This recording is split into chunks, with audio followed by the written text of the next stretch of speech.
A veces coincidimos con Raúl en los temas, digamos, a pesar de que no nos ponemos de acuerdo mucho durante el día, porque él tiene su pauta y nosotros acá escogemos al entrevistado principal, pero hoy día coincidió el tema, claro que de una manera noticiosa, muy fuerte, como lo que está ocurriendo en Europa y en África. Básicamente, alguien relató esto en la televisión española, lo estaba viendo, los espectáculos más bellos, así decía, más bellos y atroces que habían experimentado pero años de años. Los incendios que se estaban produciendo en Europa, Raúl.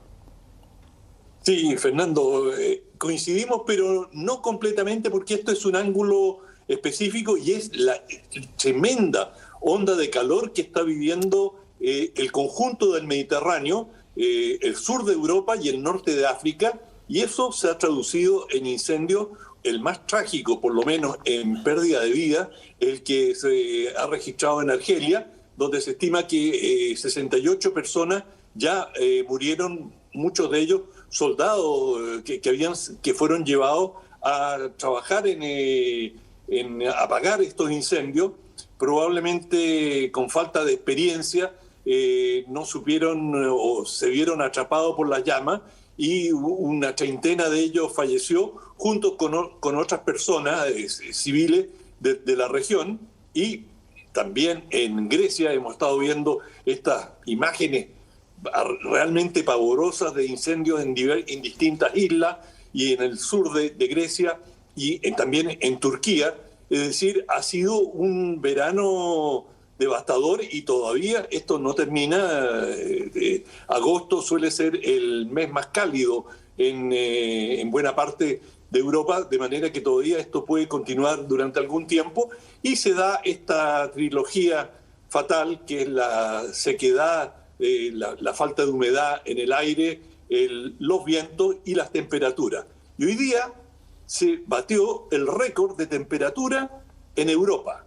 Se estima que en Sicilia, esta isla en el sur de Italia, se registraron 48,8 grados de temperatura, 48,8 grados.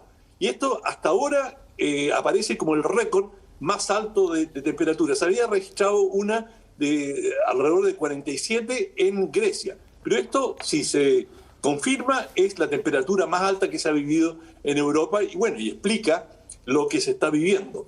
Y cuando se habla de estas temperaturas, se piensa en incendios, se piensa en lo más visible. Pero las grandes ondas de calor son terriblemente mortíferas.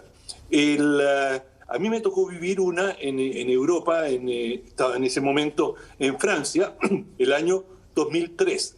Y allí se registraron temperaturas próximas a los 40 grados. 40 grados. Estamos hablando hoy día del récord de 48,8. Bueno, con esa temperatura en Francia, ese año se registraron 20.000 muertes, 10.000 de ellas en París y el resto mayormente en el sur de Francia. Yo estaba en ese momento en la ciudad de Toulouse, que está en el sur de Francia. Y cuando veía las temperaturas en unos termómetros que están, las farmacias tienen una cruz verde y en el centro suelen tener un termómetro.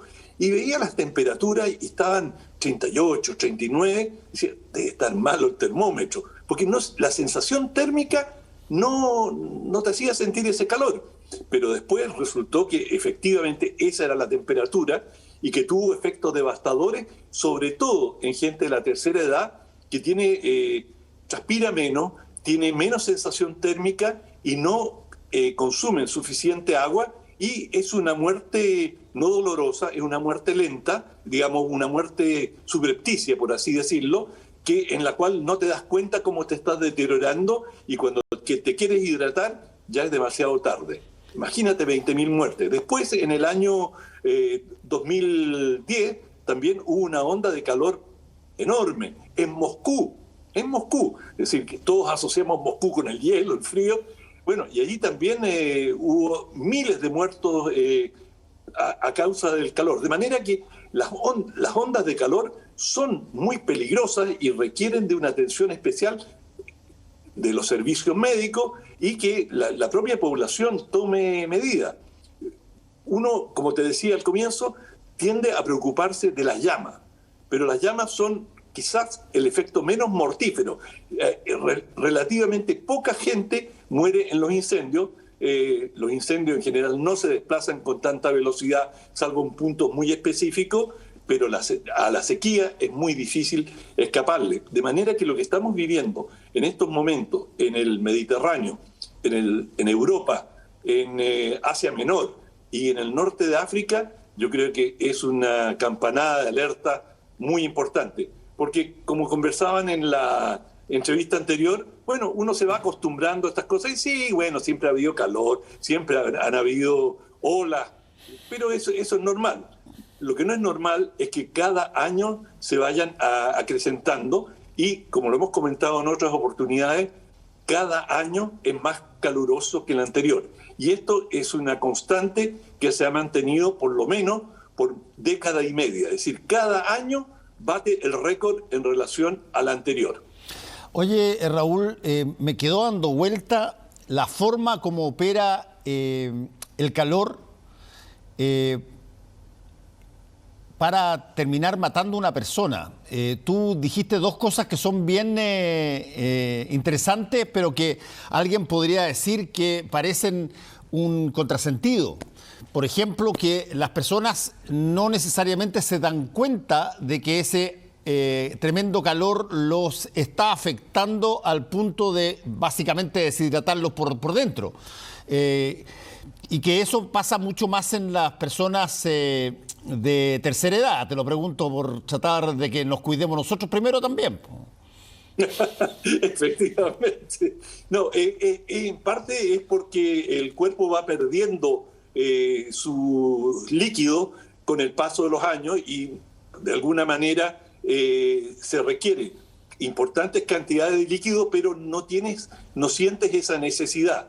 Y uno de los síntomas cuando tenemos un calor extremo es la transpiración. Y si tú estás sin transpirar, sientes que no estás perdiendo líquido, tienes menos sed. Y al tener menos sed, por supuesto te hidratas menos. Y eso es uno de los síntomas, pero el grueso de las víctimas que ha habido en todas estas ondas de calor, enormes ondas de calor, ha sido gente de la tercera edad. Y es una muerte relativamente silenciosa, sin grandes síntomas, no tienes padecimiento. No es, el frío, si tú quieres, es más notorio, tiritas, te pueden doler los huesos. Con el calor no tienes ninguno de estos síntomas más llamativos. Por lo tanto, es una situación muy complicada y además lo que suele ocurrir en todo este tipo de situaciones es lo que se denomina la retroalimentación positiva, es decir, cada elemento de la crisis va alimentando al siguiente. Hace más calor, hay más sequedad. Los calores tienden a generar vientos. Los vientos facilitan los incendios. Los incendios producen mayor calentamiento de la atmósfera y así sucesivamente un elemento va empujando al otro. Y en esa circunstancia comienzan a fallar muchos sistemas. Por ejemplo, en algunas circunstancias el calor ha sido tan grande que, por ejemplo, se enchuecan los rieles de ferrocarril. Y ahí tienen que primero revisar de que los rieles estén perfectamente paralelos antes que puedan circular trenes. Se tienden a agrietar las carreteras, el asfalto se daña con calores extremos, se ablanda y no pueden circular, por ejemplo, bombas de incendio porque algunas de ellas son pesadas y así sucesivamente se dan dando una serie de factores y, por supuesto, siempre en estas circunstancias suele haber una cierta escasez de agua, especialmente si tú estás utilizando aviones y helicópteros para lanzar grandes cantidades de agua, no siempre la consigues y por lo tanto es un síndrome de factores que se van combinando y aunque se dice retroalimentación positiva, en realidad es una retroalimentación positiva muy negativa. Raúl, una cosa que le pregunté a Alex Muñoz en la entrevista anterior, te la quiero preguntar a ti también.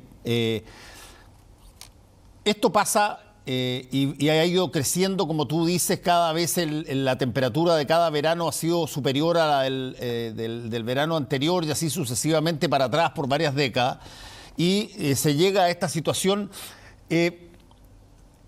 ¿Hay una falta de voluntad política de los gobiernos de darse cuenta de esto o tienen que modificar demasiadas cosas para enfrentar un problema como este? ¿O simplemente creen que esto es un ciclo que eventualmente se va a terminar más temprano que tarde y por lo tanto generar una gran cantidad de recursos en algo que eventualmente pasa cada cierto tiempo parecería un derroche? ¿Cuál es la forma de enfrentar esta situación que tienen los distintos gobiernos europeos en este caso? Bueno, no, yo creo que a estas alturas no hay nadie que seriamente esté diciendo de que esto va a pasar, de que esto es accidental. Bueno, fue un verano caluroso, pero siempre hubo veranos calurosos en el pasado. Son ciclos que pasan. No, yo creo que ahora hay una conciencia, y así lo han señalado la mayoría de los mandatarios y sin duda los organismos científicos, que estamos en una tendencia que se acelera y que es tremendamente amenazante para la vida humana y para la vida en su conjunto en el planeta. Sobre eso ya hay un cierto consenso. No hay un debate, salvo, yo diría, casi personajes excéntricos que cuestionan la evidencia del calentamiento global. Ahora, una cosa es reconocerlo y otra es estar en condiciones de adoptar las medidas necesarias. Por ejemplo, pese a que acá tenemos absoluta gran conciencia de esto, se acaba de señalar que se va a reabrir una central termoeléctrica a carbón en Ventana, porque podríamos tener una posible falta de fluido eléctrico y para evitar eso, mejor asegurarnos con esta planta carbonera. Bueno, eso es totalmente contradictorio. Es decir, uno puede decir, no, pero es por una emergencia, es por un periodo corto. Hay que tomar medidas muy radicales y decir, esto se acabó. Es decir, vamos no solamente a un cambio temporal, sino que tenemos que ir a un paradigma distinto. Y paradigma distinto, como se señalaba, significa empezar a usar otro tipo de energía, energías renovables que no contaminan y que permiten planificar a largo plazo que vamos a hacer bajar las emisiones que nos están generando este efecto de invernadero y de calentamiento global. Y en eso hay grupos de interés enormes, entre otras las petroleras y las distribuidoras de petróleo. Es decir, hay acá una gran empresa distribuidora de benzina que en su propaganda pone paneles con un cielo azul cristalino, precioso.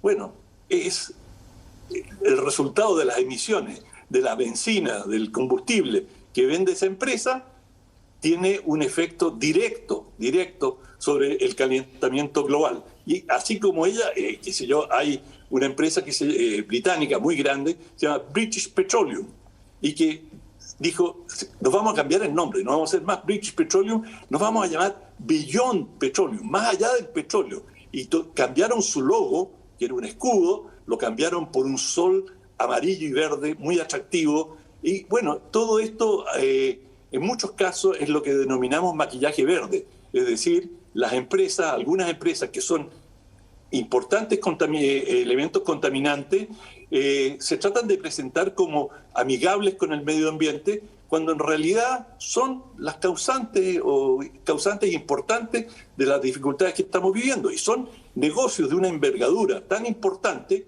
que es difícil doblarles el brazo. Tienen una gran capacidad de lobby y de convencer a las autoridades que deben dejarlas seguir adelante. Ahora, Raúl, para terminar, aquí también se crea una tremenda oportunidad de negocio para otro tipo de industria, para que las mismas, incluso para las mismas petroleras que son capaces de reciclarse, porque no, el mundo no va a prescindir de la energía eléctrica. Solo va a cambiar la forma en que es suministrada. De pronto, el factor industrial en términos de plantas solares o plantas de energía renovable va a generar un nivel económico de bonanza por los próximos 300 o 400 años, quién sabe, mucho más grande probablemente que el mismo petróleo. Pero, por lo tanto, uno esperaría también que así como hay resistencia de quienes tienen todavía tomado el control de los combustibles fósiles, debiera haber también una cantidad muy grande de nuevos empresarios, nuevos emprendimientos, nuevos inversionistas en todo lo que es la energía renovable del futuro y tomar posiciones antes de tiempo. Tienes toda la razón, y eso está ocurriendo. Y hay un auge enorme de las energías renovables no convencionales en todo el mundo. Pero, de todas formas, hemos llegado a un punto tan complejo, tan avanzado en la contaminación ambiental, que es muy difícil revertir y, además, cambiar la infraestructura. Si tú piensas en las cantidades de estaciones de servicio que tú tienes que reemplazar, toda la infraestructura que se ha construido a lo largo de un siglo. En algún momento la Exxon tenía la flota naviera más grande del mundo, más de 600 buques. Más grande casi que la Armada de los Estados Unidos, para distribuir petróleo, recogerlo y llevarlo a los distintos países. Eso ha ido bajando, pero de todas maneras hay una infraestructura e intereses creados extraordinariamente potentes. Basta con ver la cantidad de conflictos bélicos que hemos tenido a raíz del petróleo. Es decir, esto todavía, aunque está descendiendo, y tú tienes razón, esto va a ser reemplazado y están en vías de ser reemplazado. Esto va a tomar todavía algún tiempo. De hecho, el carbón, que es muchísimo más contaminante que el petróleo, todavía juega un papel muy importante en la economía de muchos países del mundo, incluido Estados Unidos. Sin duda. Bueno, seguiremos atentos a todas las informaciones que están llegando, particularmente del hemisferio norte, en torno a esta ola brutal de calor, porque convengamos en una cosa, no solamente nos anticipa el hemisferio norte lo que pase con el COVID en el hemisferio sur en un tiempo más. También nos puede anticipar lo que pasa con la temperatura del planeta y que eventualmente cuando nosotros estemos en el verano, en una de esas estamos conversando exactamente lo mismo, Raúl. Ojalá que no, pero ojalá es que bien no. Posible que sea. Muchas gracias, Raúl, que te vaya bien. Igual, chao, Fernando. Volvemos en un ratito.